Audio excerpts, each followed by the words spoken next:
So the third promo between Roman Reigns and CM Punk happened last night, and I guess I'm just gonna do like a review for each one. Um, this was definitely the worst promo these two have had so far, by a mile. A lot of like just messing up on words. Roman did it a lot in his last promo, but he did it like twice as much in this one. It was just like I don't know if he had a shot or two before coming out there, but he sounded like me on this channel. um, so yeah, I just not that big of a fan of this promo. There were decent lines here or there. I think Roman, or I'm sorry, I think Punk definitely did the best job between the two of them. He got a really funny line in where he's like, "You keep using my name, well, I'm not going to use yours, even if it's like, Yaka Katiti or whatever, like Titi Wakiki or whatever the fuck, which, like, I like. I like those types of jokes, but I know someone's gonna be like, that's kind of, like someone's gonna make that, don't get canceled, punk, like, just shut up. You know what I mean? I don't know. Maybe I'm making that up. Maybe I'm like that's me putting it out there or something like that. But I know there's going to be someone who gets offended by that, um, or pretends to. But yeah, like for the rest of the part, like the promo was not very good. There was a lot of points where they like weren't really responding to each other, even though they were. So it's like they both kind of had their own like preset thing they wanted to say, and no matter what the other guys said, they were going to just say what they wanted to say anyway. So, like, there's a point where Punk is talking about Roman. He's like, Roman, I know I'm in your head, living up there rent free 24/7. And then Roman stops for people chanting his name, and then he goes, yeah, I know I'm in people's head, just like these people. And it's like, what? No, he's saying that he's in your head, Roman, not the other way around. Um, and then like CM Punk responds to Roman earlier, like Roman like says all this shit, and then he's like, yeah, you're on my show, aren't you, Punk? And then Punk goes, it's funny that you say that because you keep using my name. And it's like, no, he didn't. Like, well, I mean, he has been, but that's not what you should be responding to. You know what I mean? Like, it's funny you say that, and then you go into a completely different diatribe about something he said earlier. Like, it doesn't really make any sense. And there was a lot of moments like that in the promo where you're like, that. Or like what? I don't think he actually said that. What are you responding about?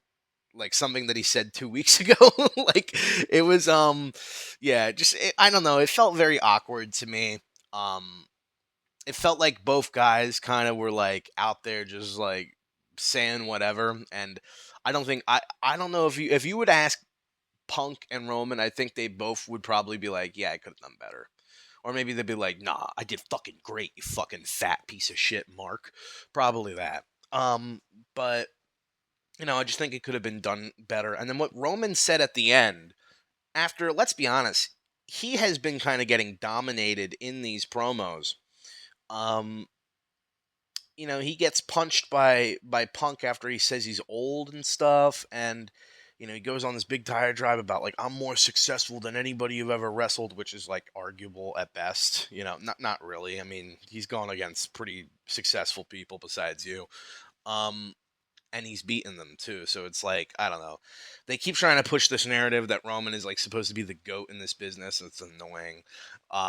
He's very good, but when you have to keep telling us about all the accomplishments, I've done this, I've done that, I've won this, I've won that.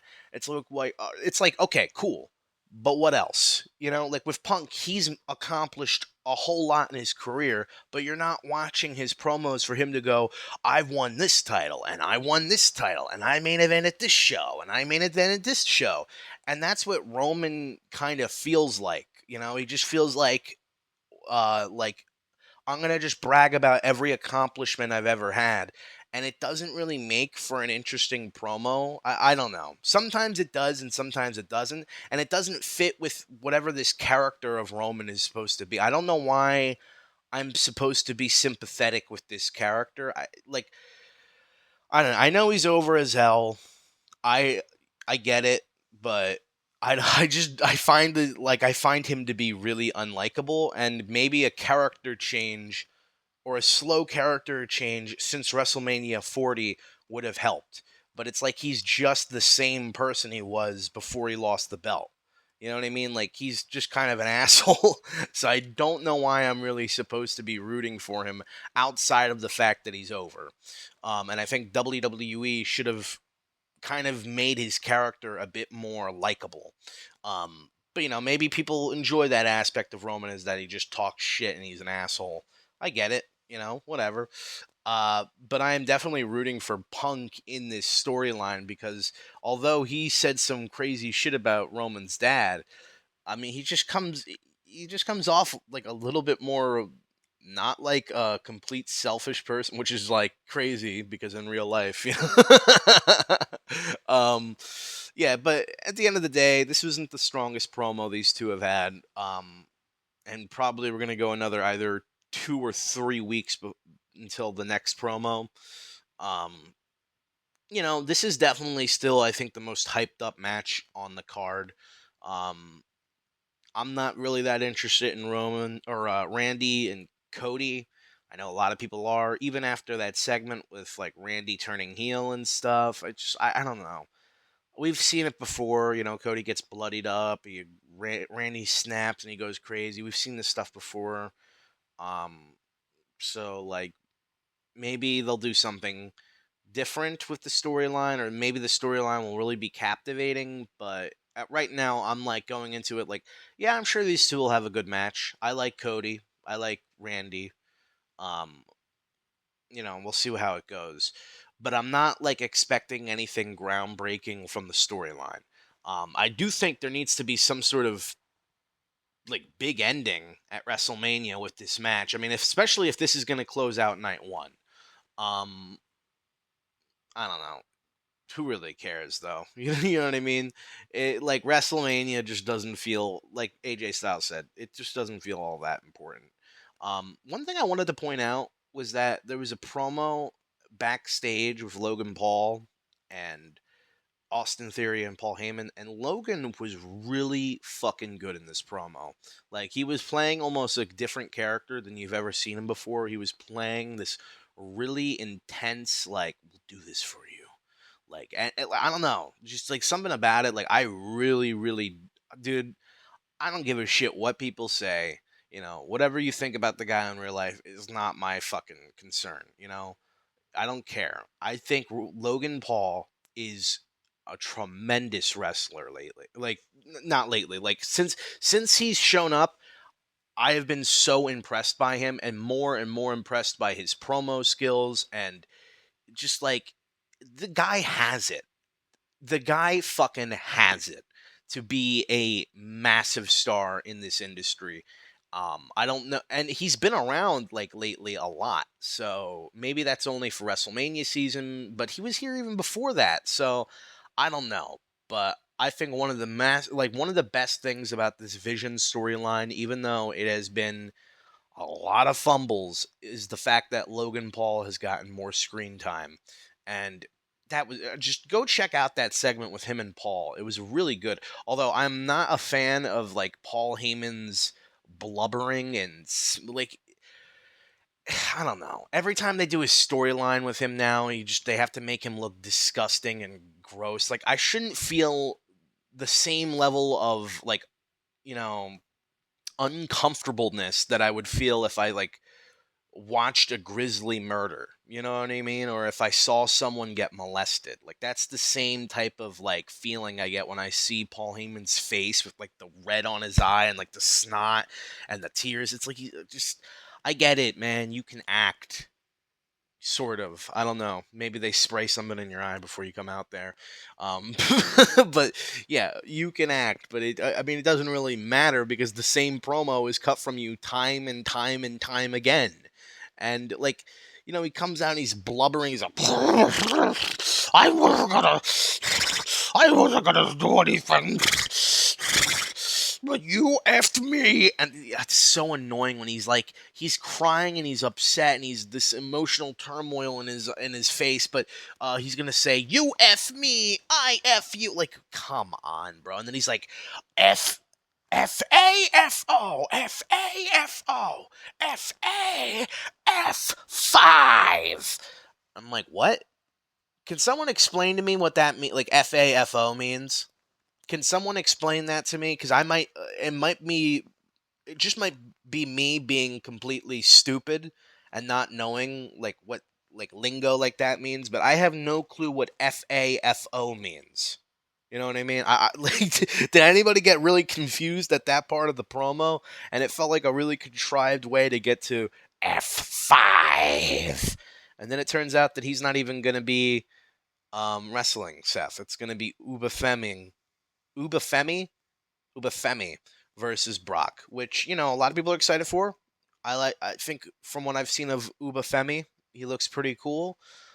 I personally have been waiting for the Gunther and Brock match since like WrestleMania 39. So I kind of want them. Or when were they supposed to wrestle? 39 or 40? I don't know. Either way, I want these two guys to wrestle before Brock retires, and I feel like it would have probably been better suited at WrestleMania than Obafemi and Brock. Um, I personally don't see Oba going over, but like I think he's gonna be. It's gonna be one of the more evenly contested Brock matches, which is like Brock usually dominates, and then his opponent gets like a huge flurry of offense near the end with like a comeback, and most of the time they lose after the comeback, but they're like, wow, they put up a tremendous fight against Brock. I think the story with this will be like Brock is actually like on the back step the entire match, which I guess they have done in the past. Um, but who knows? Maybe they'll have Brock just put Ubafemi over because I don't really believe those rumors about him being unwilling to put people over. Although some have said that it's because he doesn't want him to feel less special of an attraction if he keeps putting guys over, and I do agree with that. He has lost probably more than he should have recently. Um, but at the same time, you kind of I don't know. I just I don't buy the whole idea that Brock would be against it because he just never seems like he really gives a shit. Like, cool, am I getting $10 million? Whatever, I'll do it. Fuck it. Yeah, I don't care. He seems like a good kid. I'll put him over. Like that's how I've always gotten like the vibe I've always gotten with Brock. Um, but who knows? Maybe he really doesn't want to keep putting people over. He's like it's affecting me because people don't give a shit if I come out anymore. But who knows? At the end of the day, it's you know, it's a whatever fucking WrestleMania this year. Um, you know what it is though? It's like I have this strange feeling that even though like the build up I'm not very interested in, I have this strange fucking feeling that maybe WrestleMania will be like a sleeper hit. Like, yeah, all these matches aren't really all that interesting with the build up, but when you get there, you're like, oh yeah, that's right, it's it's Randy versus Cody. Oh, okay, yeah. Yeah, I like those two wrestling.